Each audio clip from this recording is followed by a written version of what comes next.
سورہ نور کی آیت نمبر 11، سورہ نور کا دوسرا رکوع اور 18ویں پارے کا 8واں رکوع۔ اللہ رب العالمین نے ارشاد فرمایا، ان الذین جاؤوا بالافک عصبۃ منکم، بے شک وہ کہ یہ بڑا بہتان لائے ہیں تمہیں میں سے ایک گروہ ہے۔ اس آیت کریمہ میں ایک بڑے بہتان کا ذکر ہے۔ فرمایا جن لوگوں نے بڑا بہتان لگایا ہے یہ وہ لوگ ہیں جو منافق ہیں اور مسلمانوں کے درمیان گھسے ہوئے ہیں۔ بڑے بہتان سے مراد حضرت ام المومنین عائشہ صدیقہ رضی اللہ تعالی عنہا پر تہمت لگانا ہے۔ سن 5 ہجری میں غزوہ بنی مصطلق سے واپسی کے وقت قافلہ مدینہ منورہ کے قریب ایک جگہ پر رکا۔ قریب مدینہ قافلہ ایک پڑاؤ پر ٹھہرا تو ام المومنین حضرت عائشہ صدیقہ رضی اللہ تعالی عنہا ضرورت کے لیے کسی گوشے میں تشریف لے گئیں۔ وہاں آپ کا ہار ٹوٹ گیا، اس کی تلاش میں مصروف ہو گئیں۔ ادھر قافلے نے کوچ کیا، قافلہ روانہ ہو گیا اور آپ کا محمل شریف اونٹ پر کس دیا گیا۔ محمل اونٹ کے اوپر جو کجاوا رکھا جاتا ہے، جو ڈولی ٹائپ کا ہوتا ہے جس میں چاروں طرف پردے لگے تھے، وہ آپ کا محمل شریف اٹھا کر اونٹ پہ رکھ دیا گیا اور اسے کس دیا گیا۔ اٹھانے والوں کو یہ خیال گزرا کہ ام المومنین اس کے اندر جلوہ افروز ہیں۔ قافلہ چل دیا۔ آپ واپس آئیں، آ کر آپ قافلے کی جگہ پر بیٹھ گئیں اور آپ نے خیال کیا کہ میری تلاش میں قافلہ ضرور واپس ہوگا۔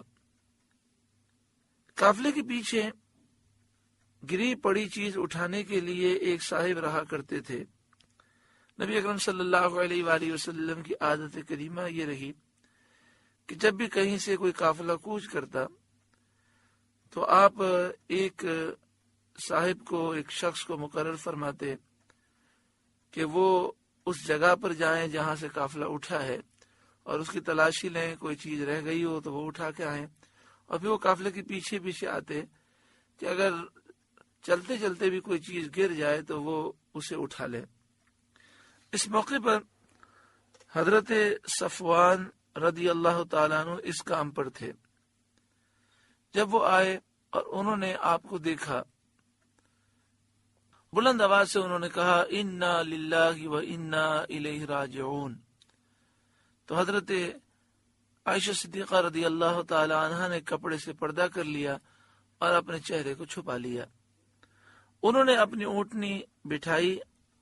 حضرت عائشہ صدیقہ رضی اللہ تعالی عنہا اس پر سوار ہو کر لشکر میں پہنچی۔ منافقین جن کے دل گندے تھے، منافقین سیاہ باطن نے اوہام فاسدہ پھیلائے، جھوٹے الزامات لگائے اور آپ کی شان میں بدگوئی شروع کی، گستاخیاں شروع کی۔ بعض مسلمان بھی ان کے فریب اور دھوکے میں آ گئے اور ان کی زبان سے بھی کوئی کلمہ بے جا سرزد ہوا، ایسا جملہ نکل گیا کہ جو نہیں نکلنا چاہیے تھا۔ ام المومنین حضرت عائشہ صدیقہ رضی اللہ تعالی عنہا بیمار ہو گئیں اور 1 ماہ تک بیمار رہیں۔ اس زمانے میں انہیں اطلاع نہ ہوئی کہ ان کی نسبت منافقین کیا بک رہے ہیں۔ ایک روز ام مستح سے انہیں یہ خبر معلوم ہوئی اور اس سے آپ کی بیماری اور بڑھ گئی۔ اس صدمے میں اس طرح روئیں کہ آپ کا آنسو نہ تھمتا تھا اور نہ ایک لمحے کے لیے نیند آتی تھی۔ اس حال میں سید عالم صلی اللہ علیہ وآلہ وسلم پر وحی نازل ہوئی اور حضرت ام المومنین حضرت عائشہ صدیقہ رضی اللہ تعالی عنہا کی طہارت میں پاکیزگی میں یہ آیتیں اتری، اور آپ کا شرف اور مرتبہ اللہ تعالیٰ نے اتنا بڑھایا کہ قرآن کریم کی بہت سی آیات میں آپ کی طہارت، پاکیزگی اور فضیلت بیان فرمائی گئی۔ اس دوران آیات اترنے سے پہلے سید عالم صلی اللہ علیہ وآلہ وسلم نے برسر ممبر قسم فرما دیا تھا۔ ممبر پر جلوہ افروز ہو کر قسم کھا کر آپ نے ارشاد فرمایا، مجھے اپنے اہل کی پاکی اور خوبی بالیقین معلوم ہے۔ یعنی آپ نے فرمایا کہ میں یقین کے ساتھ یہ جانتا ہوں کہ میرے گھر والے پاک ہیں اور حضرت عائشہ پر جتنے الزامات ہیں وہ جھوٹے ہیں۔ پھر آپ نے فرمایا، جس شخص نے میرے گھر والوں کے بارے میں بدگوئی کی ہے اس کی طرف سے میرے پاس کون معذرت پیش کر سکتا ہے؟ حضرت عمر رضی اللہ تعالی عنہ نے فرمایا کہ منافقین بالیقین جھوٹے ہیں، منافقین کے جھوٹے ہونے میں کوئی شک نہیں۔ ام المومنین بالیقین پاک ہیں، ان کے پاک ہونے میں کوئی شک نہیں۔ اللہ تعالیٰ نے سید عالم صلی اللہ علیہ وآلہ وسلم کے جسم پاک کو مکھی کے بیٹھنے سے محفوظ رکھا کہ وہ نجاستوں پر، گندگی پر بیٹھتی ہے۔ کیسے ہو سکتا ہے کہ وہ اللہ آپ کو بد عورت کی صحبت سے محفوظ نہ رکھے؟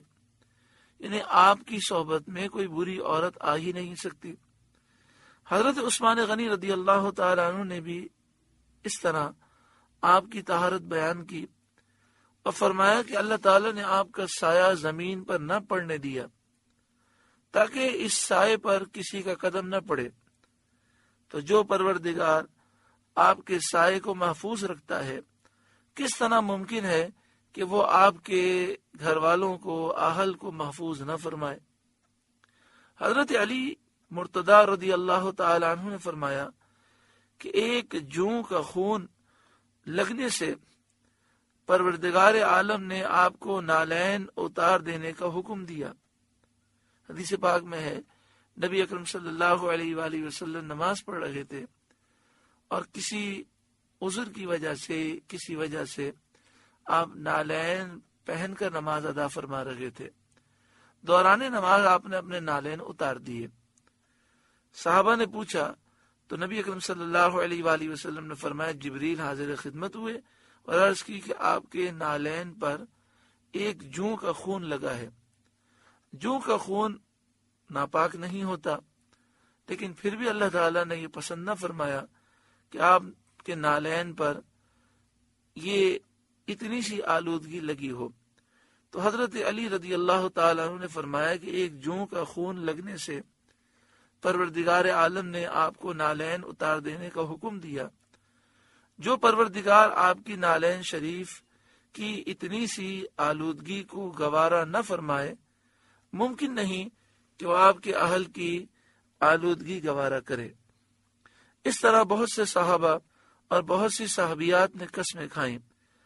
آیت نازل ہونے سے پہلے ہی حضرت ام المومنین عائشہ صدیقہ رضی اللہ تعالی عنہا کی طرف سے مسلمانوں کے دل مطمئن تھے، نبی اکرم صلی اللہ علیہ وآلہ وسلم کا دل بھی مطمئن تھا۔